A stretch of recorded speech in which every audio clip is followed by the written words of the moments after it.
The opposite side, going to be banning away the Alistar towards Heaver. Vedius is actually talking with me and just like, maybe at some point someone will start banning away Heaver's Alistar. I like the adaptation because he was getting most of his engages with that pick, so now he has to do something a little bit different, and no one quite engages like an Alistar WQing you in the face. That is true. Only Malphite. Only Malphite. That's what we call Alistar, the ghetto Malphite. The mini Malphite, right? yeah. You gotta like tie two things together. Maybe he'll go Malphite support. Two 80 carry bans. One you would expect on the Lucian. The second one is because we're playing against SK right now. So Misfortune, not a champion I thought I would see banned, but is off the table for this game. Where does that leave us on first pick? Ryze is available. That is the pick right now when you look at it. What has been super highly picked throughout this tournament. I would expect that probably to be the first pick here. We've also seen teams being baited into picking Ryze and also some of the power picks when teams have left everything open. It's just like, hey, well, how about you go for this juicy composition? And it's just like, you don't know how to play it. And then they kill them that way. So at this point, Trundle will come out, and I would expect with a Kindred ban and a Nidalee ban that we'll be looking at either the Elise or the Graves pick up here. Whichever jungler it is that Caesar feels like is going to be his strongest point. With the two bans, first pick's gone past, pick up that jungle, get that matchup for yourself. And we've spoken time and time again about how important being able to flex on the red side is. Trundle fits that perfectly right now. That would be what I would expect to be the 1-2. But I quite like this Ryze coming out from 4G.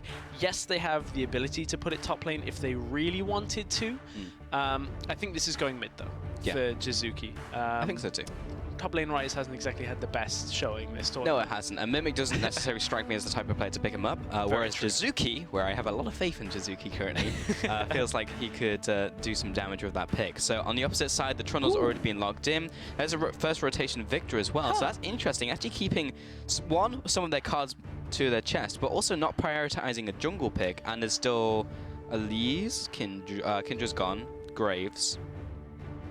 Yeah, those two picks. So that obviously tells you, okay, so in this situation, I don't know why you'd rush for the Victor unless you were worried about them going Ryze Victor as their duo lanes and just locking it, in which case you don't really feel too bothered about getting the counter pick last on top lane unless you're very bothered about the 2v2. There's a lot of like different setups here as you go through the pathing. So what that does tell you though is they want, in their minds, the stronger mid lane blind pick and just go, I don't care whether you play Ryze top lane. If you do play it mid, we're fine, we got the Victor. If you play it top, we got the counter pick. Sure.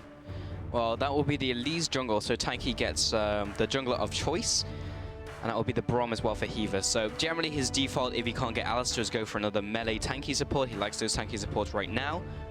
Of course, doesn't have the same engage potential as Alistar, but still can be aggressive in lane. Can also go in for disengages or a good follow-up with Glacial Fissure. But it's harder to initiate with that ultimate because you see it coming towards you at literally a Glacier's pace. And it's just like, sidestep. Yeah, that's the ease of sidestepping it. So I'm looking at exactly where SK go from here. Are they going to run kind of the run at you style composition that we've seen before? Maybe even tie in a lower aggressive jungler? I don't know whether, in fact, for SK, have they played the Gragas? No, it's been at least Nidalee Rek'Sai for Caesar. So it looks like we're getting a new pick either way out of this. With the Civic, get themselves a little bit of engage when it comes to their movement speed boost. Sure. No real engaged champion yet. I guess that's going to come from the top lane as it is. Yeah, I mean, they have the Trundle there, and maybe they can pit like an engaged support or top laner, or flex, obviously, the Trundle to bot lane. I think it'd be easier to flex the Trundle to bot lane and then find an engaged top lane because it's more open right now in terms of the pool.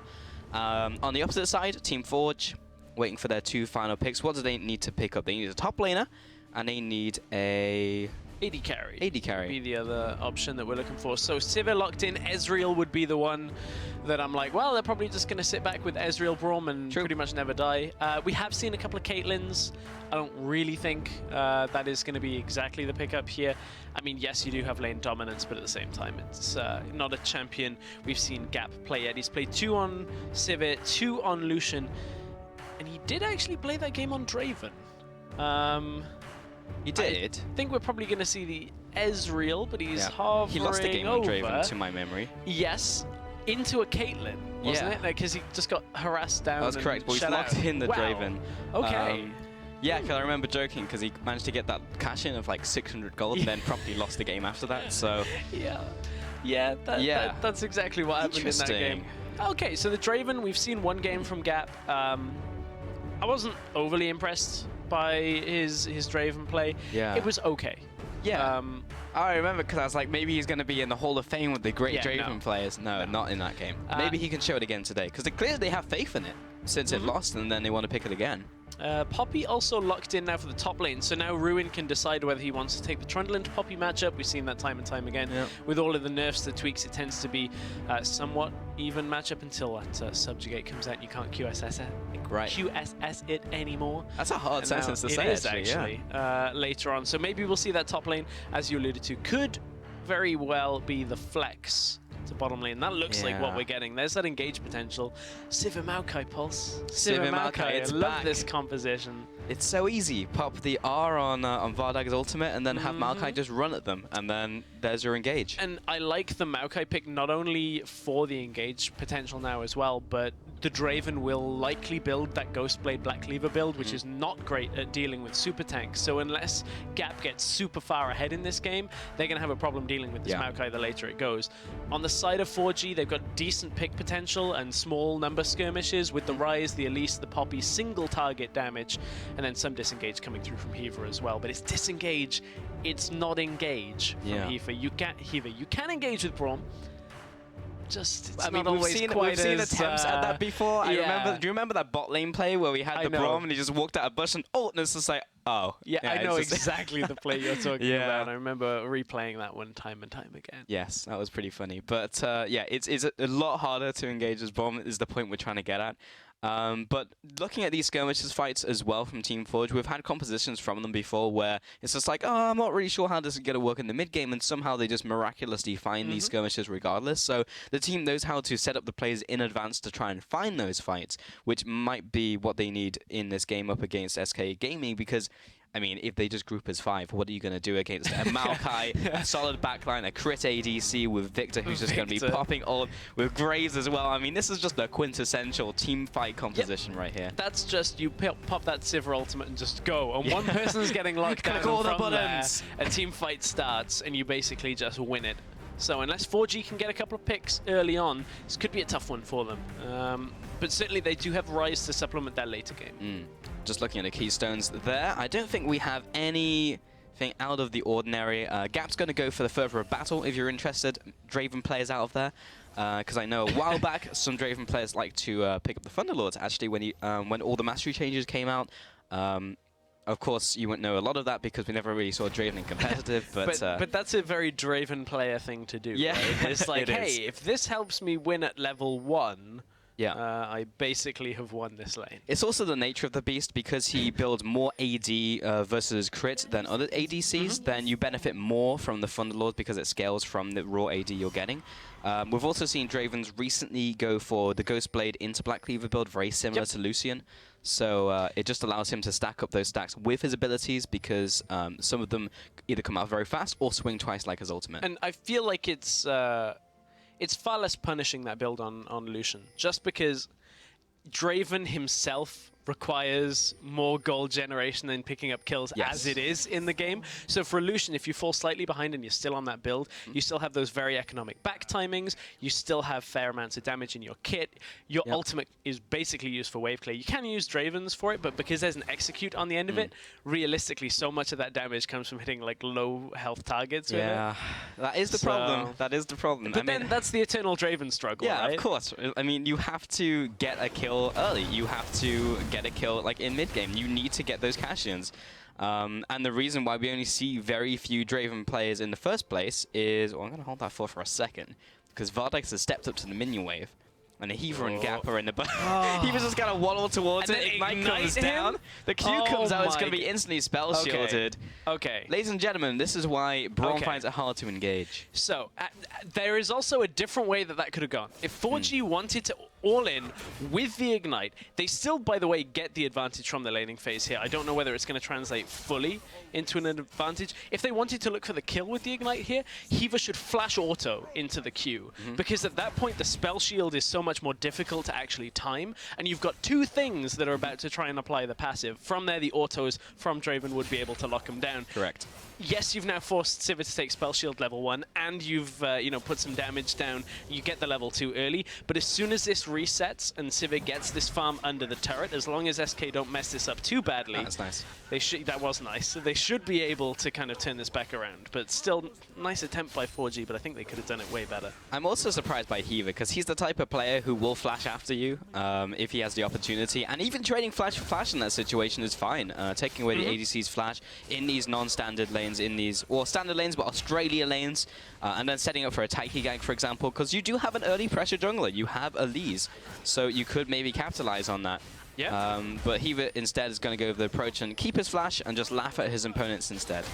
Oh, Vardags, this is really punishing. Never mind. They kind of won the laning right there. So that was a horrible trade overall for Vardags, because not only did he screw up a couple of CS with the tower hitting it and just things going on in the lane, he then loses a bunch of health, didn't get the cannon because the Braum shield went up to block. Like, everything 4G did right there is so infuriating to try and catch back up. And look at it, already a 10 CS lead right now. There's a couple in the wave, but Gap is standing there laughing, spinning axes at him. Yeah, both of them are.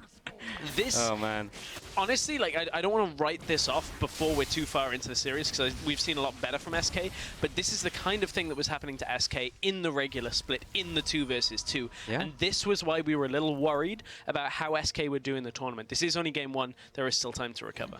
But that's a very valid point. I mean, traditionally, Challenger, in LCS you've got the Danish mid laners and EU mids and all that, but in Challenger we've often seen really good bot lanes. Like, think back to Hansam and Masterwork, and it was a difficult environment if you had a weaker bot lane.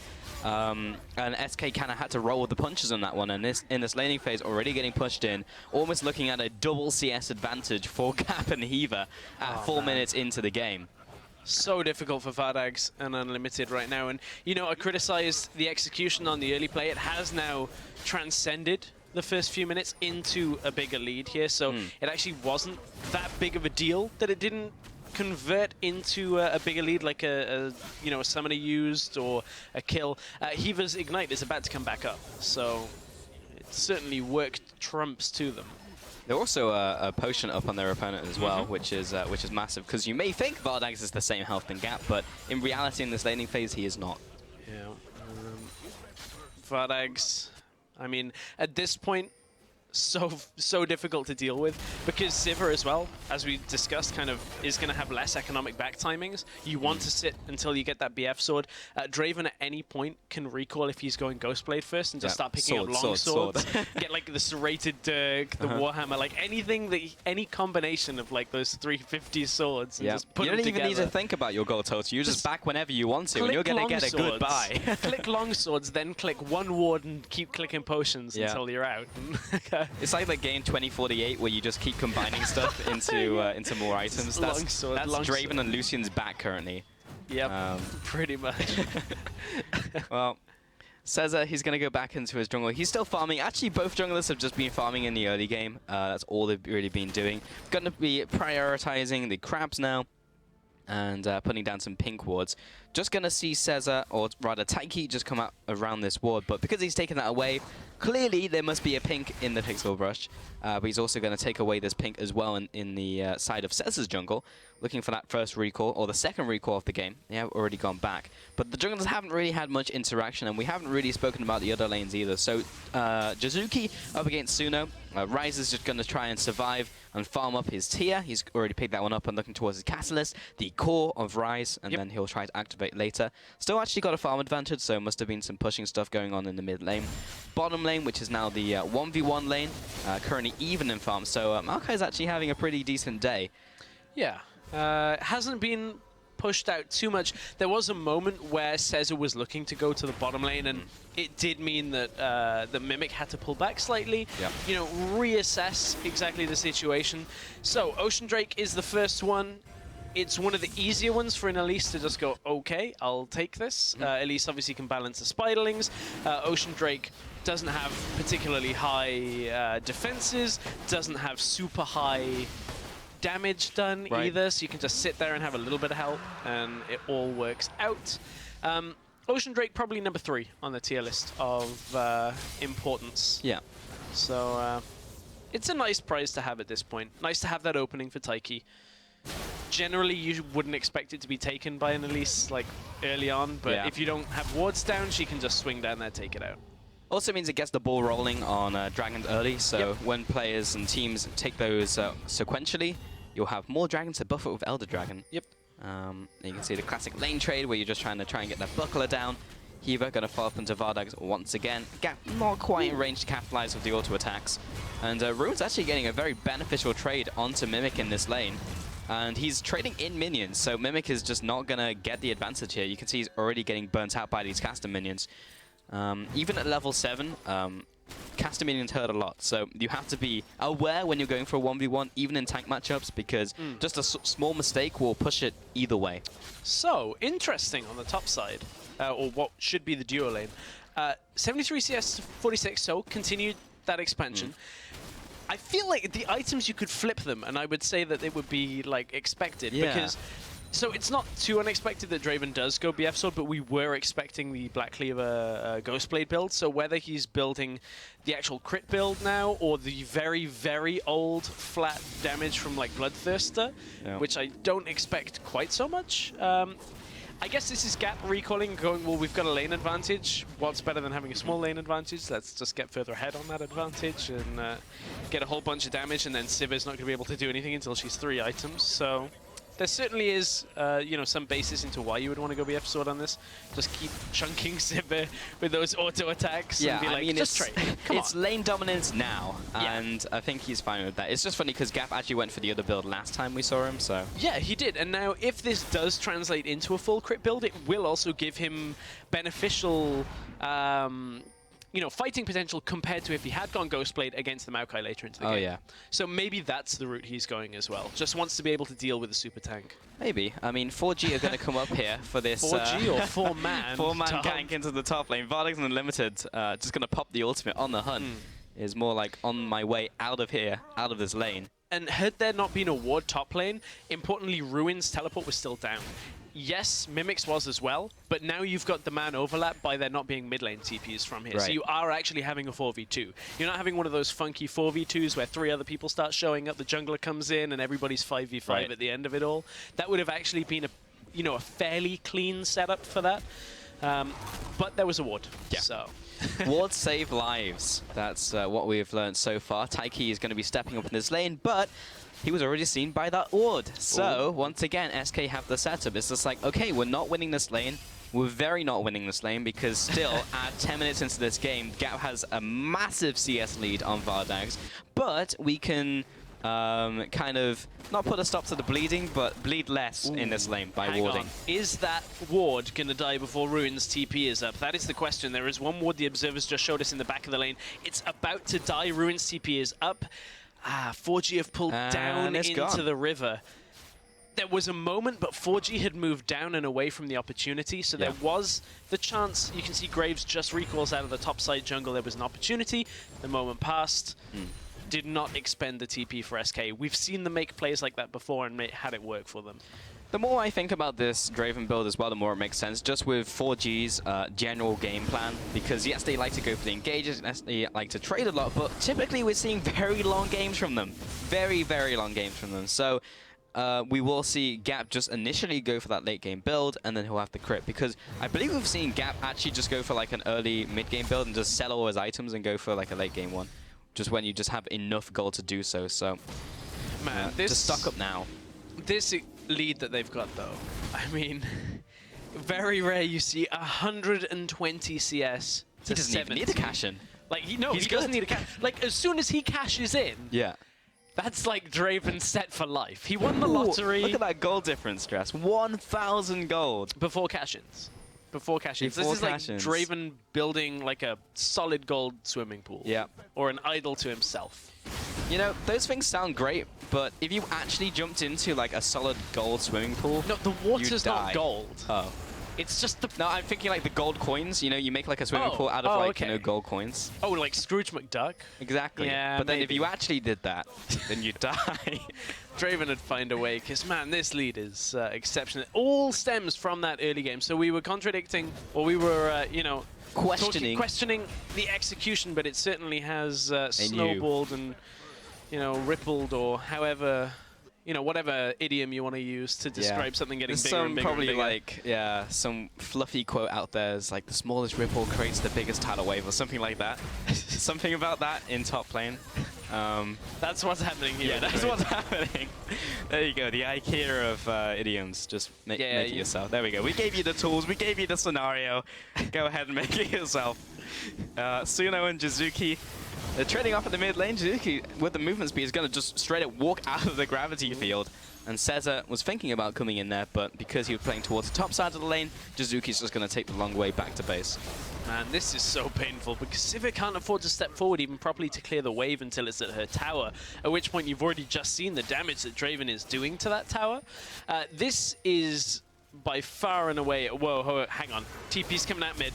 Tyke's coming in, flash away by Suno. Says it's not going to be so lucky. Going to have to use collateral damage to try and open some distance and flash away over the wall. So they both escape, but have to burn a bunch of resources. That's frustrating for Mimic. TP's on the bottom side of the lane. Everybody just runs up and out. No real way of locking them down. Turret does fall in the top side, so 4G did just use their TP and get the TP from Ruin. And they may be able to just get this dragon as well. Ocean Drake has been spotted out that it's started. Graves will be here by the time it falls. We might be in for a bit of a smite fight or a 3v2. You can see Maokai closing in. Yeah, okay, so I don't think this is actually going to be fought over. It's going to be attempted steal. Well, SK are going to put a bit of damage onto it, but they need to save their resources to fight back against 4G. What is even happening here? Keeper's Verdict's going to knock Maokai out of the fight, and that will secure it for 4G. Second Ocean Dragon. But this is the situation that we're finding ourselves in with different dragons. Ocean, you know, and Cloud pretty much are not worth dying over going to the other team. Like, Mountain is a little bit contentious. We're still not sure exactly on the timing. Infernal tends to be worth fighting over, and of course Elder. But for an Ocean like that, it's like, well, if we can get it, it'll be nice. I don't want to die for it. Let's not commit to this fully. And you see both teams kind of just back away when they don't think that they can take it. So certainly not worth having a game-losing fight over.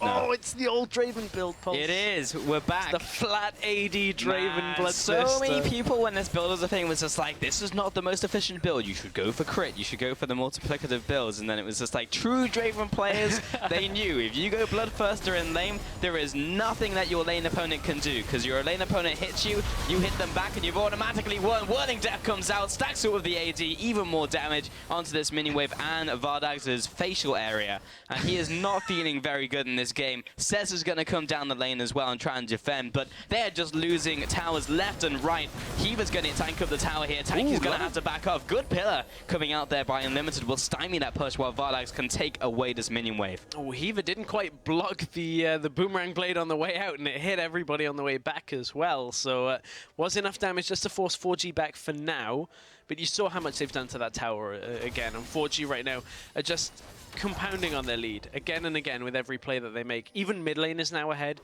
We've typically seen Victor do well into the rise in the early game, but with just a couple of pieces of attention that have gone mid lane, Suno has had to fall back in lane a couple of times, concede over space to Jizuki, but it's SK making a push on for the bottom tower. This is actually a really good rotation from SK Gaming. From a situation where they were losing tower after tower after tower as Draven just knocks more and more down, a good rotation from Suno will secure one in return. So actually 1-to-1 in towers, but that did expose mid lane, it did expose top lane, so Jizuki's going to get a bit of damage here as well. Ruin, he's going to TP, but that's a very easy disrupt from Mimic. I mean, he knew he was being chased. It was like, I sure hope Poppy forgets she has E, and then he just kind of TP'd and lost his summoner spell. So I'm not really sure what that was about. I guess that is the 70-30 play we were talking about. I mean, that's a weird one. Oh, Unlimited. He's okay. He's okay. He's run out of ammo. That's a weird one for the sense that With a Maokai, if you're the only one on the enemy team that has TP and somebody sees a TP on a turret they're standing by, they're going to be like, okay, I'm just going to run back a bit so I'm out of W range. And then you tie into the fact that Poppy's standing right next to the Maokai. I really don't know what that was about from Ruin. We sang his praises coming into this game. Yep. That one was a bit weird. Not a fan of that TP We usage. are the 30% of plays that don't really make very much sense. But you can bet the rest of the plays will be good. This is very sneaky Rift Herald. Now, if they give this to Mimic, It should be. Ruin basically can't sit in the solo lane anymore. It's real difficult to, yeah, it did go over to Mimic just as the camera swapped off. Real difficult to stay in a lane as it is as a Maokai and just kind of sit there. You don't really have too much clear potential until it pushes under the turret. Now you got a Poppy that at any point can run up to you and just hit you for extra damage. So it's very annoying to play against. Good luck did with you know? And 20 minutes now from here on out, and especially if he's running the extra mastery, could be another 3 minutes on top of that as well. So have fun with that, Ruin. Yeah, it's very annoying, and usually, like, oh, it's fine, we'll just put the dual lane against it, but, like, gap is so massive right now with Hiva, there is no good lane matchup for SK to really put each other in. There's, like, you can't really juggle anything because both of the side lanes are just so strong. And typically, you know, when you look at a kill score of 0-0 as we come towards 20 minutes, typically you're like, you know, no kill gold going over. The action hasn't opened yet. Only a couple of towers. You know, it may not be essentially low econ, but everybody maybe has a little bit less gold than you'd expect. But 4G, nothing low econ about this, because this Draven is farming up. He's sitting on his like dividends. His bonds are about to come out. He's just waiting on that payout. As soon as the stock market rises, he's just going to be like, cash out, cash out. 1,500 gold at this point, and he still hasn't gotten a kill. How many stacks is he on? Almost 500. Okay. So he'll... Still a long way off. He is. The record, the 1784, I think we had it at. Yeah. How many stacks does that have to be? That because it was plus the kill gold, so it was like the maths on that. It was like 700, around 700 stacks. So he's not Still too a way far to off. go. That's like another 200, 250 stacks. So he could make it. He could. Oh, look at the damage onto Cesar. Oh. Well, that's another tower going down. So 4G right now, you couldn't really make a better example of like some kind of wage gap than on this this game. It's just like SK are playing at a deficit for the entire time, whereas 4G are basically just making bank off everything. They're getting dragons, they're getting towers.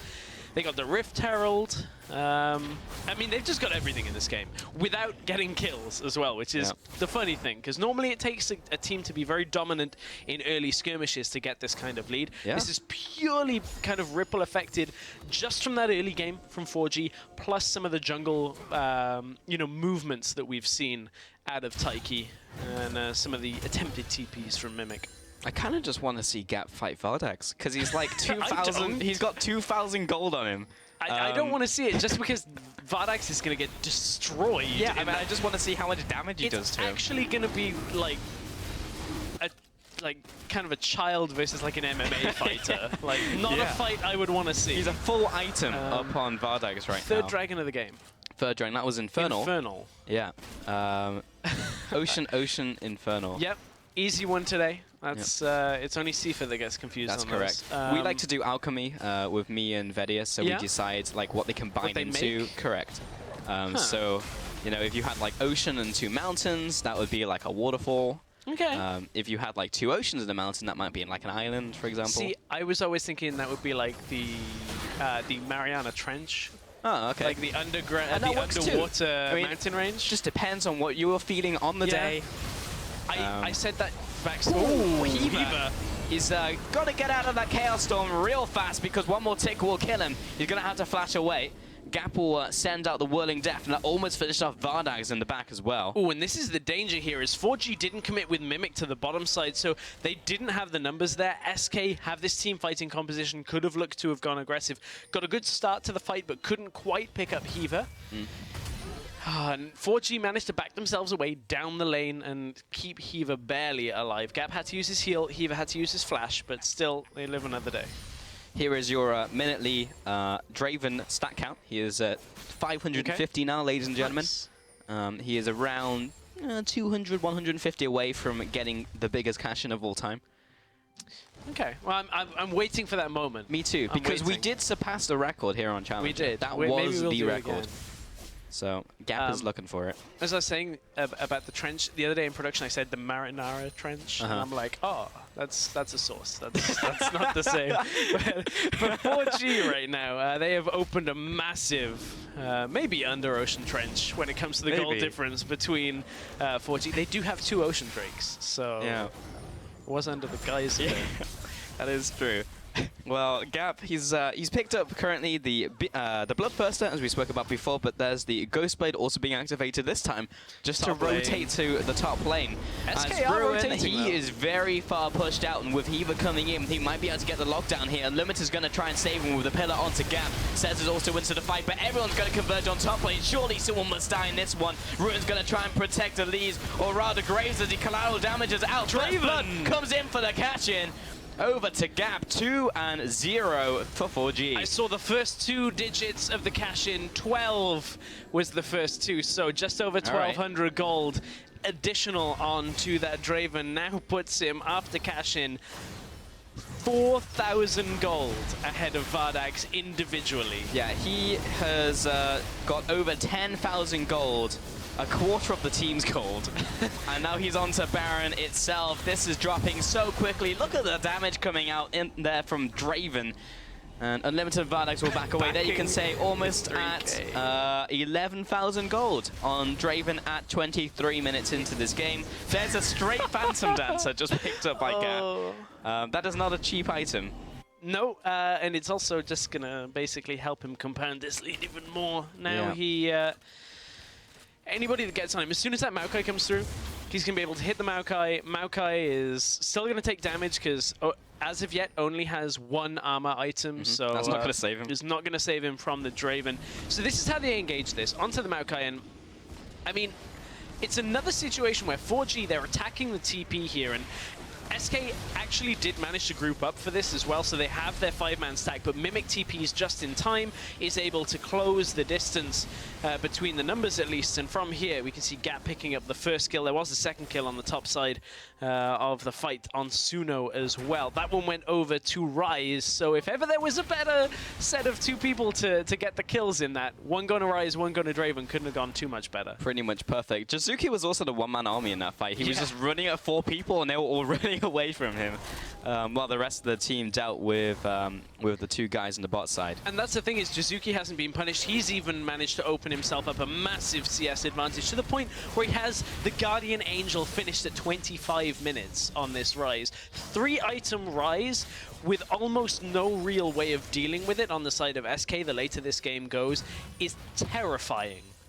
I mean, it's such a weird game because you never really see a two-kill game at 25 minutes result in a 10,000 gold lead with all of the gold situated on the carries. Like, that just doesn't usually happen, but the way this one has worked out, they are massive. Mid towers are going to be crumbling here. They still have the Baron buff. They've got the buffing, the buffs up from the Dragon. 3 Dragons over to them. And I was kind of wondering where Gap was going to go with his build because there was a freeze build a little while ago where you would go for Rapid Fire Cannon as your crit item, so you can get the long range auto attack as kind of like this semi-poke, and then you just run away. And they are definitely not running away from this fight. Unlimited is already out of here. He gets blasted down. Suno going to call out of his own ultimate, but it's not quite enough to find a kill just yet. Ruin is going to bring down the Vengeful Maelstrom as Jizuki comes in from the bot, looking for a snare to come down, but the Respect Flash out from Vardax will keep him alive. 1 kill on this fight, and that goes over to 4G, but momentum definitely still in their favor. Just again, man, everything is going 4G's way. A lot used onto Heaver, but he stays alive, manages to shield out a lot of things. This time didn't even have to use the summon as they did last time to keep him alive. 4G will have to back away. Team Forge in dominating control right now when you look at it. Fights are just consistently going their way, and even if they're not getting multiple kills, they're pushing people back. They're pushing SK back to further objectives. They're fighting the tower at the same time they're fighting SK for the first couple of seconds this fight. And yes, Ruin still is fairly tanky. He is ahead when it comes to CS and does have a decent set of items, but he's the only one on SK that has that. He's the only one that you can say can even take these kind of fights. And against a Ryze, the Draven, who is already 3 items building towards his next item, is just too much for him to hold on to. He'll stay alive, but he won't do anything meaningful in these fights on his own. No, he will not. And SK just got crushed this game in a very low kill game, which is funny when you usually look at Team Forge with Heaver, but the way that the laning phase needed to go, there was nothing that SK could really do. Like, coming back into it, like, the duo lane was not going to catch up. The solo lane got behind, and then you compounded the issue with a Rift Herald, and then it's just like, well, I'm not going to fight him because I'm going to lose, so I might as well just carry on as normal. And he didn't try and make any proactive plays to try and upset that balance. And, you know, now Jizuki is level 16, 2 levels up on Suno and the highest level in the game. It means he just has such a low cooldown on that ult that he just pops it and runs at anybody that's out of position, and oh, lo and behold, it's back up halfway through the fight again, and I can just ult again and ult again, and suddenly everybody dies. Heaver again into 3 people, takes half his health, survives. The rest of the team are busy at the same time, taking other objectives, pushing other lanes. This game is 4Gs right now. There should be no world in which they lose from this kind of advantage. Not really, but this is a best of 5 series, so SK still have the chance to come back. But just judging from this game, how Team Forge are able to recognize how little they have in the early game and then ripple that into the mid game, and we're not even going to reach late game, and just know that they can keep doing what they're doing and not have to go for aggressive plays is really impressive to me. And I like SK's comp. There is no real inherent issue with their comp, just how the early game played out and how it has now prevented their comp from actually working, because with a teamfight comp, if you stop them from being able to fight by taking early advantages, then they really can't afford to group too well, and that is exactly what has happened here. Is by the time SK actually were like, okay, let's fight as 5, they're like, oh, we're basically a whole item behind on our carries, and we actually can't afford to do it. So SK could very well load up into the second game and have the same composition and actually pull it off, and it works. But this game just has not gone their way from the very beginning. I agree. There's nothing wrong with the composition here. It's just kind of, I don't know what they're playing, like Duck Hunt over the wall. It's like constantly throwing these wards over, and then SK is shooting them down. I don't really know what was going on there. But Team Forge are going to go back to base and pick up even more items. Probably, yeah, you really hit the nail on the head. SK Gaming, if they go for that 5-on-5 fight that they really want with this composition, they're just gonna die. Like, Jizuki and Gap are so strong right now, and you can't even kill Jizuki straight up because he's got Guardian Angel. Gap is actually kind of tanky with his Phantom Dancer, so as soon as someone jumps on him, gonna reduce the damage, and they're probably already dead. Because Draven, actually, let's see how much damage he does to this red buff. Well, he just hit that minion for 900 damage. Yeah, quite a lot of damage. So Gap, very, very strong. Now, there is the... I mean, this isn't even being optimistic. I'm just kind of highlighting the fact that, you know, we talked about how Draven needs to keep going forward with his build, keep expanding. He has been doing that, so he's still very much so powerful at 30 minutes. If SK can deny 4G any kind of objective, speaking of Baron as it spawns, there is the minuscule hope. But honestly, Forge can afford to take the fight to SK at this point. They'll just dare them to come towards that Baron, because as soon as they catch one person out, either Mimic takes part of the base and basically gives them enough to win the game, or they win a fight and win the game. So for SK, the only hope is that Forge slow down. And honestly, by the way, Forge have been moving around the map, taking bottom lane turrets, you know, trading objectives constantly. I don't see them slowing down now. Not really. And because this is a series, SK Gaming, honestly, the best choice and the best course of action is just to look at the rest of the series and be like, okay, what went wrong here? Because honestly, it wasn't from the composition. It wasn't from champion select. That was fine. It was just how the early game went for them, how they executed on that, and how they weren't able to make any real plays. And also the fact that their lanes kind of lost naturally is a big issue. Nothing that Senpai can really do about it, but he's got the long-range support coming out from Gap, and somehow this is working out, and Gap bodies Vardags and Unlimited. There is nothing they can do, and that's a defensive ult from Caesar. Heaver is still somehow alive. Ruin's gonna utilize everything on him, and Suno, he's wandering back and forth, but he doesn't find an exit plan. He'll go down 3-1, and Gap is quite happy to murder anything in front of him. The ridiculous amount of confidence. Forge know they have this game won as soon as that Baron is over. So Draven flashes over the back of Baron Pit to get himself into a fight. There's only one death on the side of Forge, and it was right at the end from a very over-aggressive set of plays, but it doesn't even matter. Forge are going to take game 1 of this series. They'll take down the second Nexus turret, and SK Gaming are just trying to defend, but it's just easy kills for Gap at this point, padding his scoreline. Game 1 goes to 4G. Wow. That was, I mean, I used the analogy of an MMA fighter and a child, just in case there was a 1v1, but that's what that game actually kind of between the teams, yeah. I mean, I'll put it in perspective. What was the difference at the end of the game was, by the looks of it, 17k between the two. Between the 80 carries, Draven had 17k total gold, and Varag's had under 10. So Big like difference. a 7,500 gold lead on the 80 carries in that game. I think we need a new term. It's like the gap horizon. Horizon. Because, yeah, the gap between those two AD carriers was enormous. Like, that is just absurd. Like, I've never seen really like an AD carry and support get wrecked that hard in lane. Man, I feel like SK are taking the London Underground right now because they have to mind the gap in the next game. That's good.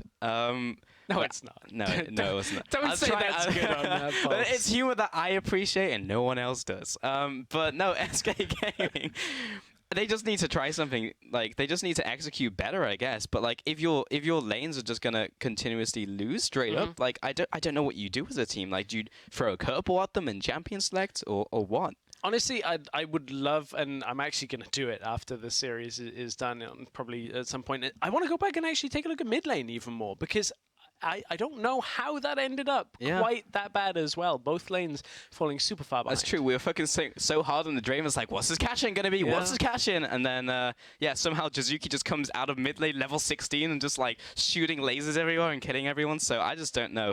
We need to check on that one. But we are going to take a quick break as we set up for game 2. So don't go anywhere. We'll be back right after this.